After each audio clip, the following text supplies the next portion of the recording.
Herkese merhaba. Fethiye'deyiz. Bu kez yine Volvo için çok önemli bir otomobille birlikteyiz. Buraya onun için geldik. EX30. EX30, Volvo'nun B SUV segmentindeki elektrikli otomobili. Dolayısıyla en küçük Volvo diyebiliriz. Ben bu otomobil için daha önce İsveç'e gitmiştim. Orada kullanmıştım ama tam bu otomobil değildi. Bunda biraz daha farklılıklar var Türkiye'ye gelen otomobilde. Zaten gelmesi biraz gecikti. Onunla ilgili bir hikaye var. Onu birazdan anlatacağım.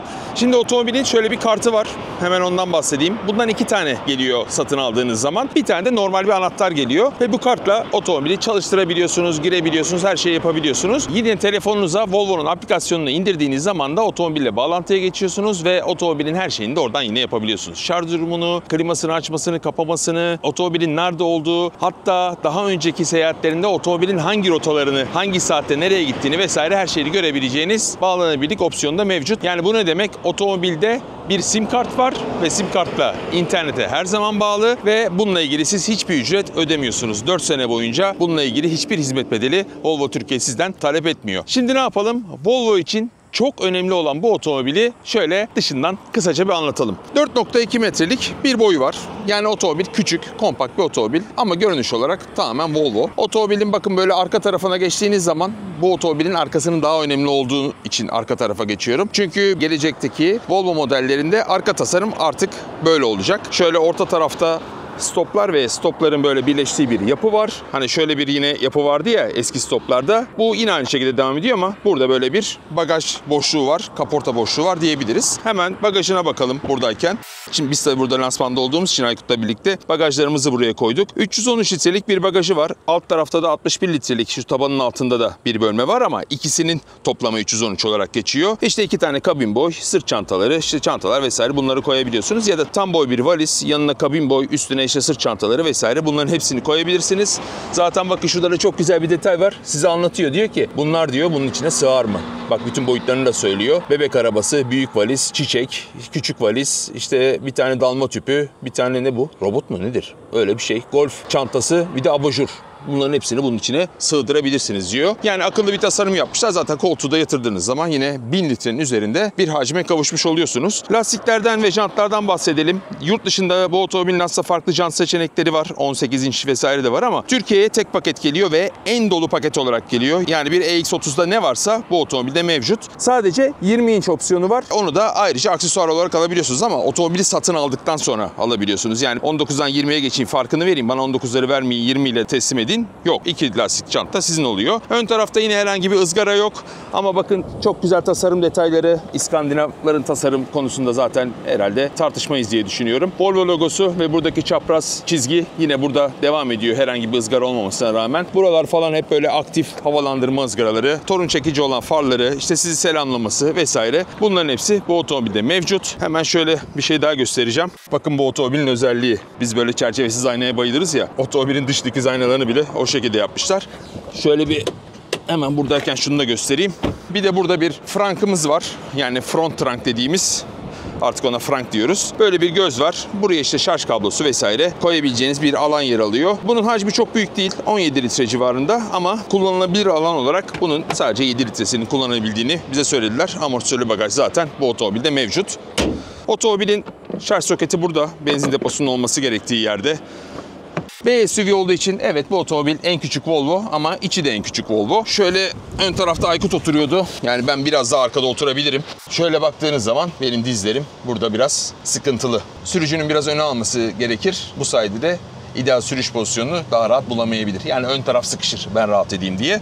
Ama yine söyleyeyim benim boyum 1.90, normal standartlarda bir insan değilim. Dolayısıyla normalde 1.70'lik insanlar, çocuklar falan buraya rahatlıkla sığabilir ama baş mesafesi konusunda burası gayet iyi. Bu arada cam tavan opsiyonu da bu otomobilde standart olarak geliyor ama bu otomobilde herhangi bir perde yok. UV filtreli bir cam tavan geliyor. Yani bunu bir güneş gözlüğü olarak düşünebilirsiniz. Şu anda Muğla'da herhalde hava 70 derece falan ve buraya bakın el değmiyor. İnanılmaz. Bununla ilgili bir aksesuar perdesi varmış. Onu da isterseniz satın alabilirsiniz diyor. Ortada herhangi bir kol dayama yok ama işte buradaki hep geri dönüşümlü malzemedeki detaylar. İşte burada yine deri gibi gözüken ama aslında deri olmayan geri dönüşümlü malzemeden yapılmış detaylar. Şöyle hemen size arka kapıyı göstereyim. Arka kapı şimdiye kadar görmüş olduğum en küçük kapılardan biri. En dar kapılardan biri ama girişte çıkışta bakın burada herhangi bir sıkıntı yok. Ayağınız buradan rahatlıkla geçebiliyor. Buradaki gözlere 1 litrelik şişeler, sular sığmayabilir fakat normal yarım litrelik sular kolları buraya koyabilirsiniz. Kapı kolu çok güzel önde ve arkada. Bakın şurayı burayı birleştirmemişler. Burası da güzel bir detay. Hemen cam butonları nerede diyeceksiniz. Cam butonları burada. Buradan indirip kaldırabiliyorsunuz. 2 tane USB-C girişi var. Buraya da bakın cep telefonunuz ya da ufak bir cüzdanınızı, kartlarınızı falan koyabiliyorsunuz. Ve buradaki göze de buradan ulaşabiliyorsunuz. Hatta bunu bu şekilde alıp bir çekmece gibi kullanabiliyorsunuz. Bakın arkaya ben oturmuştum ama böyle biraz rahat oturmuştum. Çok arkaya almıştım. Buraya pek kimse oturamaz. Anladınız değil mi ne demek istediğimi? Ama otomobil şöyle baktığınız zaman oldukça ferah. Hemen öne geçeyim. Otomobile girdiğiniz zaman bakın kartı buraya yerleştiriyorsunuz. Buraya yerleştirdiğiniz zaman otomobili çalıştırabiliyorsunuz. Bakın direksiyon değişik. Biraz daha böyle kare gibi bir tasarımı var. Köşeli. Yani ne küçük ne büyük. Bence çok ideal. Önde herhangi bir kadran ya da head-up display yok. Her şey buradan kontrol ediliyor. Bakın hiçbir yerde hiçbir buton yok. Cam açma butonları burada. Ondan hemen bahsedeyim. Buradan açıp kapatabiliyorsunuz. Arkadakiler nerede peki? Sürücü arkadakileri nasıl açacak? Bak şu tuşa basacak. Rear'a. Sonra böyle basacak. Sonra arkası açılacak. O şekilde de kullanabiliyorsunuz. Burada da zaten merkezi kilidin dokunmatik butonları var. Tabii dörtlü gibi bir acil durum butonunu buraya analog olarak koymuşlar. Buna bastığınız zaman dörtlü yanıyor ama normalde buradan kullanabiliyorsunuz. Ekranı şöyle anlatayım. Üst tarafı bir kadran gibi yapmışlar. Otomobilin durumunu, vitesini, hızını vesaire her şeyi gösteriyor. Ufak bir yol bilgisayarı verileri burada veriyor. Navigasyonu burada gösteriyor. Burada işte otomobilde en çok kullanılanları hep buraya koyuyor. Telefonunuzu bağlarsanız otomobili çok kullanan telefonu burada çıkıyor. Daha az kullananınki burada çıkıyor. Atıyorum YouTube çok seviyorsanız YouTube buraya geliyor. Burada da diğer aplikasyonlar yer alıyor. Bu arada otomobil işte Google'a bağlı. Google Play Store'dan istediğiniz şeyi indirebiliyorsunuz. Kendi interneti var, YouTube vesaire. Bunların hepsini kullanabiliyorsunuz. Play Store'a girip dediğimiz gibi alabiliyorsunuz. Google Asistan'la istediğiniz şeyi kullanabiliyorsunuz. Bu arada navigasyonu da Google Maps olarak çalışıyor. Onu da size söyleyeyim. Bakın dörtlü otomobilin verileri. Burada her şeyi görebiliyorsunuz. Bak değişik bir şey var. Torpido gözü. Torpido gözü burada ama buradan açılıyor. Dilerseniz bu torpido gözüne şifre koyabiliyorsunuz. Otomobili valeye verdiniz, değerli eşyalarınızı buraya koydunuz, onların açılmasını istemiyorsunuz. Burada bir kerelik bir şifre yazıyorsunuz. Bunu bu arada aplikasyondan da uygulayabiliyorsunuz. Mesela burada açtınız, koydunuz, unuttum dediniz ama siz çoktan valeye vermiş bulundunuz. Hemen aplikasyonla otomobile bağlanıyorsunuz. Tık tık tık tık şifreyi giriyorsunuz. Burası kilitlenmiş oluyor. Burada herhangi bir torpido gözü yok. Yani her şeyi buradan ayarlayabiliyorsunuz. Onun yanında bakın yine ana ekrandan bütün verileri, aplikasyonları vesaire kullanma kılavuzları hepsini halledebiliyorsunuz. Burada havalandırma, her şeyinizi ayarlayabiliyorsunuz.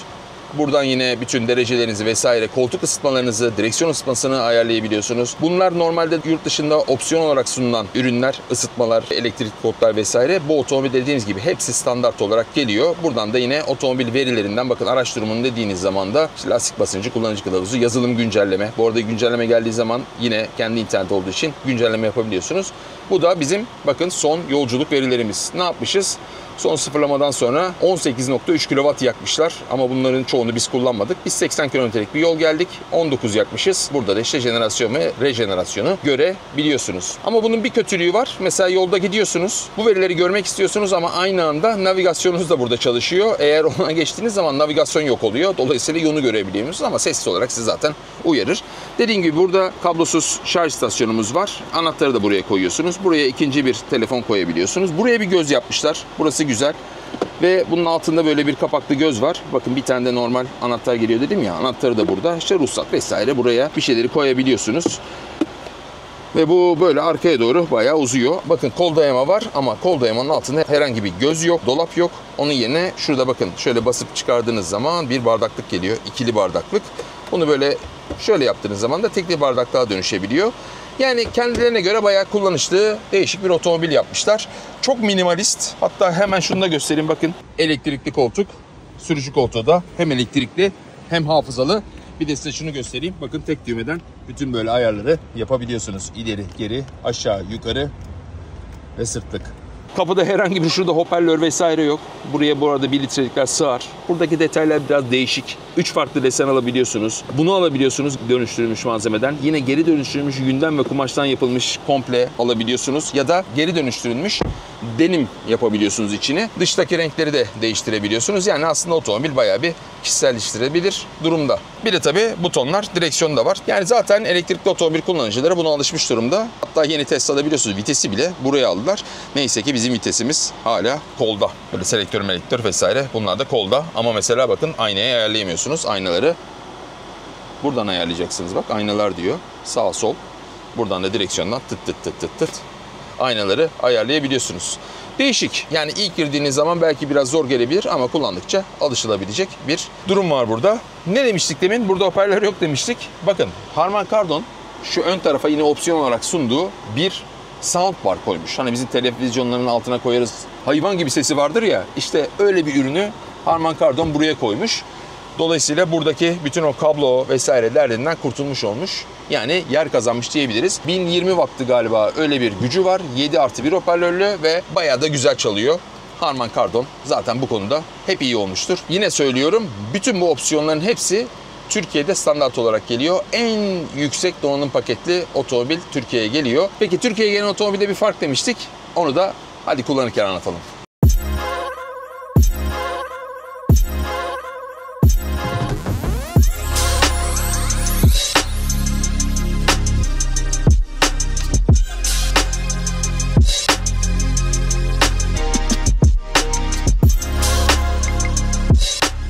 Evet, bak yoldan misafir aldım. Otostop çekiyordu, yanmış. Cayır cayır. Vallahi felaket ya. Aykut Özek benim eski arkadaşım. Zaten birçok videoda görmüşsünüzdür. Ona da bir video çektik. Aynen. Şimdi bize çekiyoruz. Bu arada havalimanına yetişmemiz lazım. Burayı biraz hızlandırmamız lazım. Hemen otomobile binmişken şundan da bahsedeyim. Otomobilde herhangi bir çalıştırma butonu yok. İçine giriyorsunuz. Şu kart elinizde olduğu sürece ve bunu buradaki yerine yerleştirdiğiniz sürece otomobil çalışıyor. D'yi alıyorsunuz ve devam. Şimdi bu otomobilin nesi farklı onu söyleyeceğim size. Biz otomobili kullandığımız zaman, yani o eski videoda yaklaşık 1,5 sene falan olmuştur o. Geçen kış gitmiştik. Buz üstünde kullanmıştık. Ve inanılmaz keyif almıştım. Otomobilden bayağı etkilenmiştim.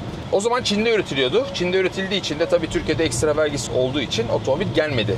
Biraz gecikti gelmesi. Onun da şöyle bir sebebi vardı. Belçika'da, Gent'te Volvo yeni bir fabrika kurdu ve orada EX30'ları üretmeye başladı.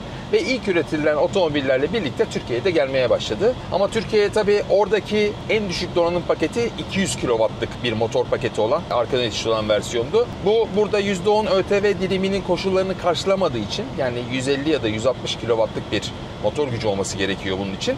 Otomobilin gücünü 150 kW'a düşürdüler ama bunu sadece yazılımla düşürmediler. Bir sene üzerinde çalışılmış ve sadece Türkiye için üretilen ve sadece Türkiye'de satılan bir versiyonunu oluşturdular. Bunu niye oluşturdular? Cevabını şimdi vereyim. Otomobilin fiyatı 1.913.000 TL. Yani %10 ÖTV dilimine sokabilmek için yaptılar. Ve bu bir kampanya fiyatı değil. Dolar, euro artmadığı sürece, çok fazla artmadığı sürece bu otomobil hep bu fiyattan satılacak. Ve en baştan da söylediğim gibi bu otomobil en büyük donanım paketine sahip. Yani yok diyebileceğimiz bir otomobil. Bence bu çok önemli. Çünkü bu tarz son zamanlarda lansmanlarda çok görürsünüz.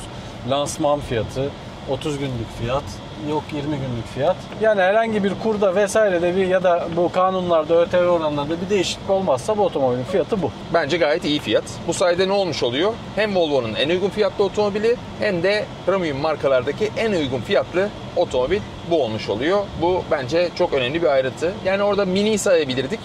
O da gitti. O da gitti. O 1.900'de tuttular ama sonrasında artık tutamayacak duruma gelince otomobilin fiyatı bir anda 2.800.000 oldu. Aynen. 1 milyona yakın bir üzerine hoş geldin. Evet.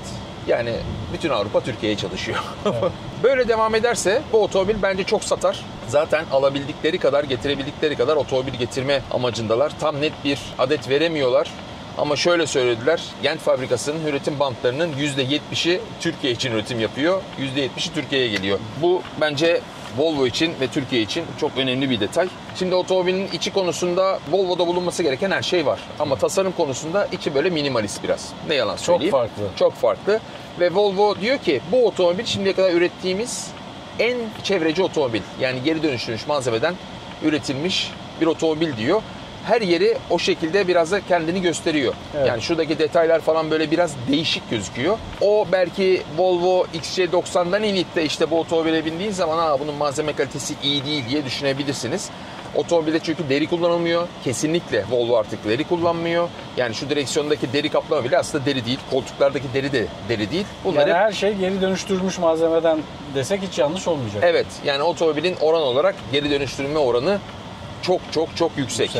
Bu bizi çok fazla ilgilendiriyor mu? Dünya için çok önemli bir şey ama otomobili satın alacak son kullanıcı için içeride böyle deriler, şeyler, bilmem neler olması, alüminyum vesaire de yok. Bunların olması tabii daha önemli. Ama yok dediğimiz gibi güvenlik konusunda zaten bütün güvenlik sistemleri bu otomobilde mevcut. Şerit takip asistanı, kör nokta uyarı sistemi, işte ön yaya algılamaları, ön çapraz uyarılar, işte çarpışma uyarı sistemleri. Otomobilde toplam 12 tane kamera, sensör vesaire otomobilin her yerinde var. Dolayısıyla bu otomobilde artık kaza yapmak çok pek mümkün değil. Atıyorum şu bile var. Çocuklarla genelde olur bu. Gidersiniz kalabalık bir yere park edersiniz. Bir anda kapıyı açıp inerler ya, fazla dikkatsiz oldukları zamanlarda.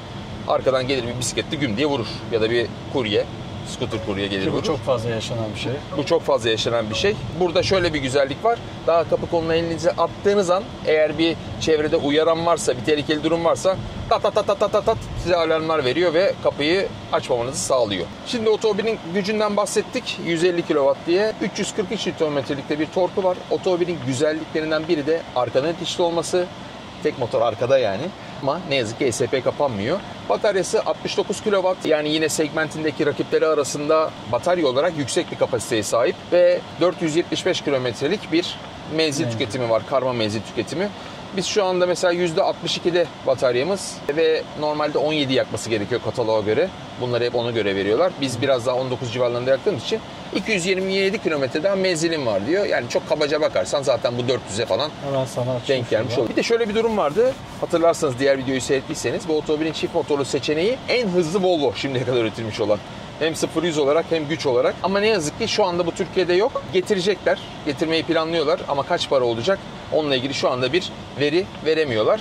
Herhalde birkaç ay sonra bu bilgiyi de almış oluruz. Ama bu otomobilin 150 kW yani 204 beygire denk gelen bir güce sahip olması genelde zaten rakiplerde olan bir güç bu. Şimdi bu otomobilde büyük bir batarya var. Ağır olması gerekiyor. Ağırdır da zaten. Ama otomobilin genel ağırlığı 69 kW'lık bir bataryaya göre 1800 kilo. Diğer rakiplerinden hafif sayılabilecek bir kiloya sahip ve bu 150 kW'lık motor, yani o 204 beygire denk gelen motor bayağı ciddi anlamda bir performans sunuyor size.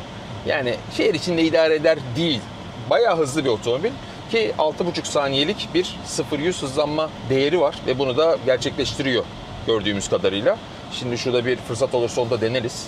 Ama ondan daha önemli bir detay var. Ben otomobili bayağı böyle köy yollarında, virajlı yollarda burada kullandım, bozuk zeminde. İnanılmaz sürücüyü mutlu eden, sürücüye sürekli his verisi veren bir otomobil. Yani elektriklerden genelde bunu pek hissetmiyorsunuz. Çünkü otomobil ağır oluyor, biraz böyle süspansiyonu ona göre çok iyi ayarlanmamış oluyor. Kafadan kayıyor, ağırlığını çok hissettiriyor, frenajda fazla gidiyor vesaire vesaire. Bunların hiçbiri bu otomobilde yok. Direksiyon yumuşak, çok güzel çalışıyor. Tepkileri, verdiği hisler sürücünün öngörüsüne göre. Yani ben bu direksiyonu şu kadar döndürürüm, bu hızla bu virajı dönerim dediğiniz her virajı dönüyor. Bunu net söyleyeyim. Elektriklerde çünkü genelde bu olmuyor. Ya biraz daha fazla çevirmeniz gerekiyor ya da böyle kafadan gidiyor. Hızınızı yavaşlatmanız gerekiyor. Bu otomobilde o tepkileri müthiş. Otomobilin şasisinin, gövdesinin dengesini çok iyi ayarlamışlar. Seni konuşturmuyorum bu arada, kusura bakma ama biraz acelemiz var diye bıdı konuşuyorum. Ben hiç araya girmiyorum çünkü Burak çekime başlamıştı. Dediği gibi ben ona dahil oldum. Ben fazlasıyla benim videoda konuşturdum. O yüzden kenarda duruyorum böyle. Evet, senin videoda biraz daha fazla anlattık. Aykut Özdeğin kanalına da gidip o videoyu da izleyebilirsiniz. Aynen. O yüzden ben sessizce duruyorum, sen işini bitir. Tamam, geldik zaten. Evet, aynen. Şöyle bir 0-100 yapayım da iş çözülsün. Evet, tabii bu yol tutuşu yanında otomobilin rigidliği genelde biliyorsunuz biraz böyle ses gürültü getirir. Ama elektrikli otomobillerinde şöyle bir özelliği var.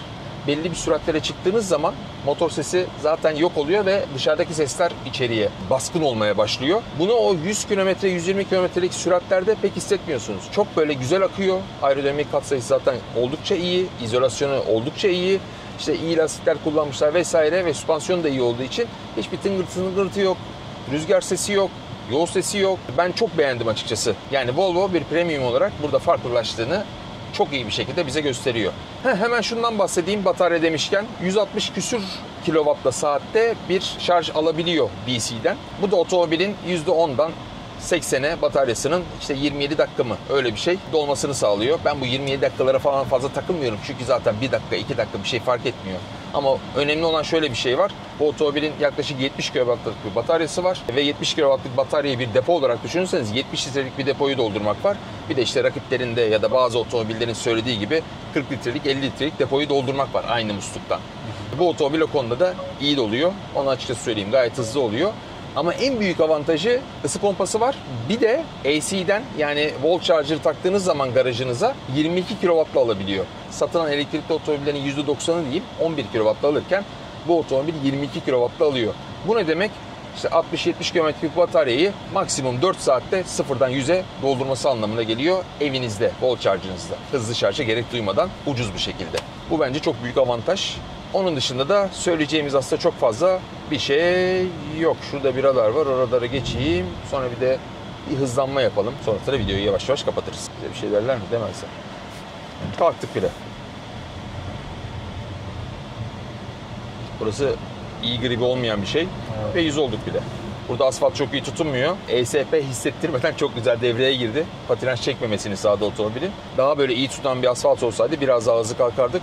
Bu ölçümü de videoya koyarım bakalım kaç saniyede çıkmışız. Yani özetlersek EX30 geldi, hoş geldi. Volvo'nun kesinlikle en çok satan modeli olacak. Hatta belki Volvo Türkiye'ye bütün ürün gamının %50'sinden fazlası bu otomobil olacak. 2025 için önümüzde 6 ay var. Ama 2025'in total satışlarında bile bence %50'sinden fazlasını oluşturabilir bu otomobil. Dediğimiz gibi premium'da en ucuz seçenek, en dolu seçeneklerden biri. Zaten güvenlik, performans bunlarla ilgili hiçbir şüphemiz yok. Evin bir elektrikli otomobili olmasını istiyorsanız bagaj ve arka koltuklar sizin için de çok fazla önemli değilse bence bu otomobil işte o mini Countryman elektriğin bir furyası vardı ya herkes almaya kalktı. İşte o yeni mini Countryman elektrik bu olabilir. Hatta belki daha fazla bile satabilir. Ama tabii ciddi rakipleri var aşağı yukarı aynı paralarda. TOG'umuz var biliyorsunuz daha uygun fiyatlı. Tesla var bir D SUV bagaj olarak daha büyük, hacim olarak daha büyük. Donanım olarak da aşağı yukarı aynı ama bu bir Volvo. Marka satar. İnsanlar da bunu ister. Hanımlarımız çok ister mesela. Değil mi? Bence ister. Bayılır. Vallahi bayılır. Biz havalimanına geldik. O zaman burada yavaş yavaş videoyu kapatalım. Otomobille ilgili yorumlarınız varsa, sorularınız varsa aşağı yorum olarak bekleyebiliriz. Videoyu beğenirseniz seviniriz. Kanalımıza zaten abone olduğunuzu düşünüyoruz. Eğer abone değilseniz de abone olup özellikle o çan simgesine tıklayıp bildirimlerinizi açarsanız biz her yeni video yüklediğimizde ilk izleyenlerden biri de siz olursunuz. Yani bizim kabileye katılmış olursunuz. Hoşça kalın.